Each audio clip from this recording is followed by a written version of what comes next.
Imagine a city struggling to keep its lights on, its streets clean, and its citizens safe.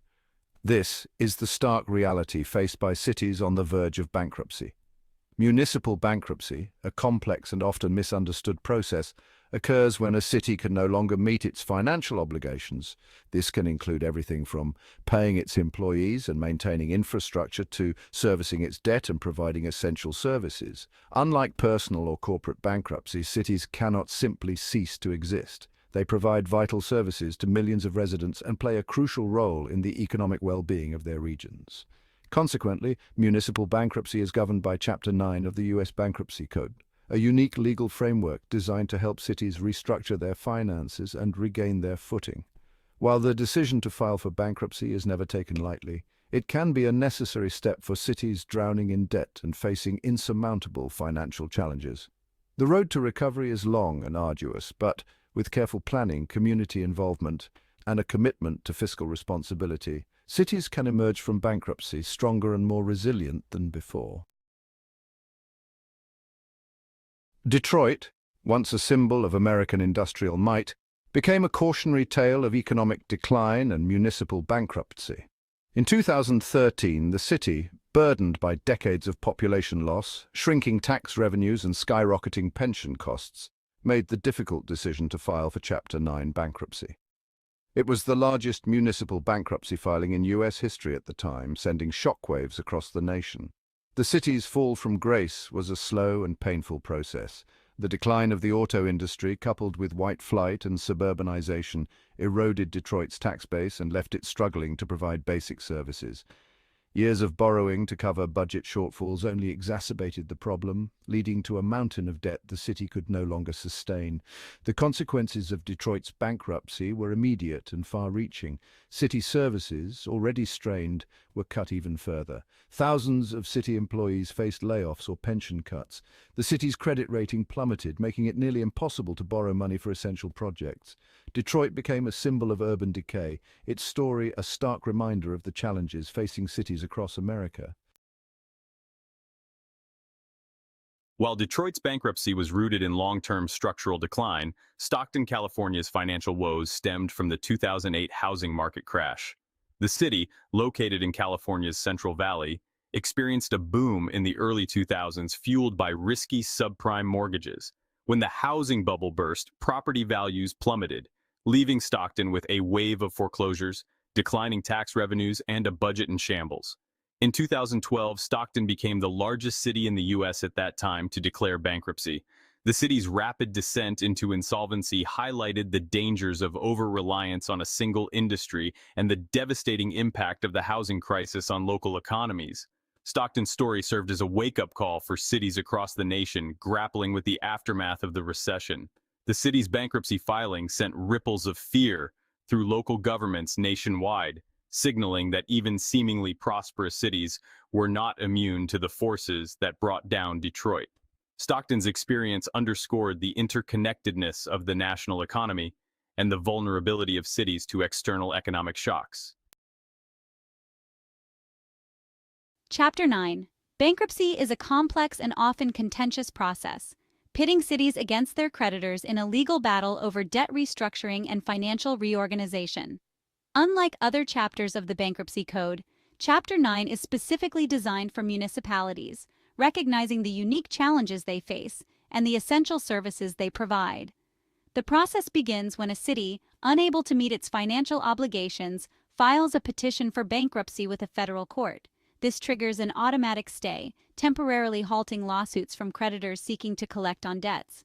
A bankruptcy judge then oversees the restructuring process, working with the city and its creditors to develop a plan for financial recovery. This plan, known as a plan of adjustment, outlines how the city will address its debts, reduce spending, and generate new revenue. It may include measures such as debt forgiveness, pension cuts, and layoffs. The plan must be approved by the bankruptcy judge and a majority of the city's creditors before it can be implemented. Navigating Chapter 9 is a delicate balancing act, requiring cities to make difficult choices that impact residents, employees, and creditors. It's a process fraught with legal complexities and political pressures, often requiring years of negotiations and court battles before a resolution is reached. Behind the legal complexities and financial jargon of municipal bankruptcy lies a stark human reality. Bankruptcy is not just about numbers on a balance sheet, it's about people's lives. For residents of bankrupt cities, the consequences can be devastating, impacting their livelihoods, their communities, and their futures. One of the most immediate and visible impacts of bankruptcy is the reduction in city services. Libraries and community centers may close, trash collection may become less frequent, potholes may go unrepaired. These cuts, while often necessary to balance the budget, erode the quality of life for residents and create a sense of neglect and frustration. Public safety is also often impacted, as police and fire departments face budget cuts and staffing shortages. This can lead to longer response times and a heightened sense of vulnerability among residents. The deterioration of public safety further contributes to urban blight, making it harder to attract businesses and residents and perpetuating a cycle of decline. Emerging from bankruptcy is only the first step in a long and challenging journey of recovery. Cities must rebuild their shattered finances, restore public trust, and attract investment to revitalize their economies and communities. This requires a multi-pronged approach that addresses both the underlying causes of the crisis and the immediate challenges facing residents. One of the most critical steps is to establish sound fiscal management practices. This includes developing realistic budgets, creating rainy day funds for emergencies, and implementing transparency and accountability measures to prevent future financial mismanagement. Building a culture of fiscal responsibility is essential for regaining the trust of investors and credit rating agencies. Equally important is engaging with the community. Citizens need to be informed about the city's financial situation, the reasons for difficult decisions, and the long-term plan for recovery. Open communication and community involvement can help to foster a sense of shared sacrifice and build support for the tough choices ahead. Bankruptcy, while undeniably difficult, can also present an opportunity for cities to reinvent themselves. By shedding unsustainable debt and restructuring their finances, cities can create a clean slate for attracting new businesses, revitalizing neighborhoods, and building a more sustainable future. One strategy is to focus on urban redevelopment.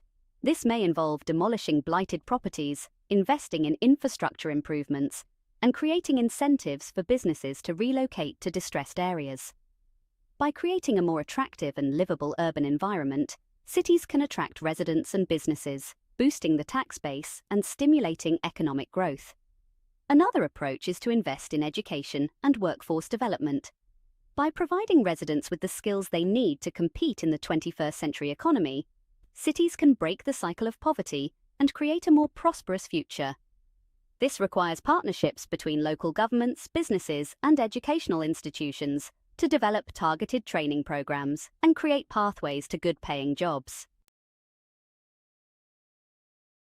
The experiences of cities like Detroit and Stockton serve as cautionary tales, highlighting the importance of responsible financial management, economic diversification, and early intervention to prevent future municipal bankruptcies. By learning from the mistakes of the past, cities can chart a more sustainable course for the future. One key lesson is the need for long-term financial planning. Too often, cities make short-sighted decisions based on immediate needs, rather than considering the long-term consequences.